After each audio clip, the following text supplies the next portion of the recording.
Unleashing Happiness. Flow. Flow adalah buku yang ditulis oleh seorang ahli yang bernama Mihaly Csikszentmihalyi, seorang psikolog. Ini adalah buku favorit saya tentang kebahagiaan. Beliau menceritakan bagaimana seseorang bisa masuk di dalam kondisi flow. Kondisi flow atau di dalam neurosemantics disebut sebagai genius state. Kondisi flow adalah kondisi di mana kita benar-benar fokus, di mana kita benar-benar sadar akan apa yang kita lakukan sehingga seolah-olah waktu hilang, seolah-olah waktu lewat begitu saja. Dicontohkan ketika seorang ahli bela diri, ketika dia sedang bertanding, waktu seolah-olah berjalan dengan lambat dan dia mampu melakukan gerakan-gerakan dengan begitu indahnya karena dia berada di dalam flow-nya. Untuk kita bisa menjadi seorang yang berbahagia, Mihaly mengatakan bahwa kita perlu untuk bisa menjadi orang-orang yang masuk ke dalam situasi flow.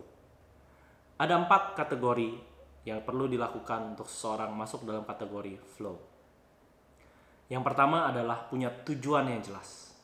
Itulah mengapa kita melakukan well-formed outcome. Mendapatkan tujuan yang jelas, sejelas-jelasnya sehingga kita tahu apa yang perlu kita lakukan untuk mencapainya.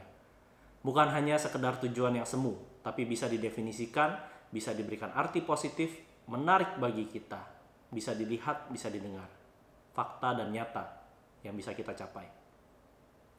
Yang kedua adalah mendapatkan feedback. Bagaimana caranya kita memonitor perjalanan kita di dalam mencapai tujuan kita? Bagaimana caranya kita mempunyai milestone? Milestone adalah pencapaian-pencapaian kecil yang kita dapatkan untuk mencapai tujuan-tujuan besar. Terkadang kita punya tujuan untuk bisa berbahagia, tapi sepertinya tujuan itu begitu besar sehingga terkadang-kadang kita merasa bahwa tidak mungkin kita mencapainya. Dengan membaginya menjadi beberapa pencapaian-pencapaian kecil, seperti kenikmatan-kenikmatan yang kita alami dan mensyukurinya, maka kita akan bisa berbahagia. Yang ketiga adalah aktivitas yang kita lakukan tidak melebihi kemampuan kita. Kita perlu mencari keseimbangan antara kemampuan dan tantangan-tantangan dari aktivitas itu.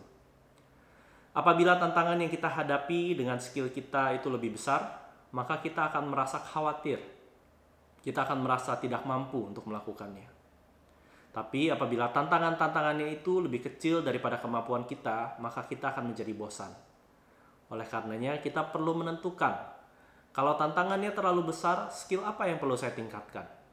Kalau skill saya terlalu besar dari tantangan apa lagi yang perlu saya cari untuk bisa mencapai flow di dalam diri saya? Yang keempat adalah perasaan fokus. Kita sudah belajar juga tentang state. Bagaimana kita bisa menciptakan state fokus?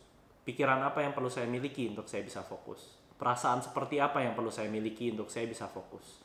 Dan tubuh saya kalau fokus itu seperti apa? Bagaimana mata saya ketika fokus?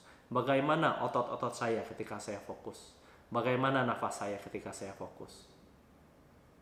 Ini adalah 4 syarat yang dikatakan oleh Mihaly Csikszentmihalyi untuk mendapatkan flow. Yang pertama, temukan tujuan yang jelas melalui well-formed outcome. Kedua, dapatkan feedback.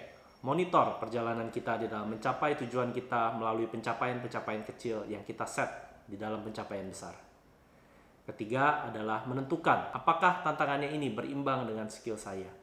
Apa yang perlu saya tingkatkan? Apakah saya perlu mencari tantangan yang lebih atau saya mencari skill yang lebih untuk memenuhi tantangan itu? Dan yang keempat adalah fokus di dalam mencapai flow dengan menciptakan state atau bahkan memetastatekannya dengan berbagai sumber daya lain yang kita miliki sehingga kita bisa mencapai fokus. Carilah flow kita untuk mencapai kebahagiaan kita.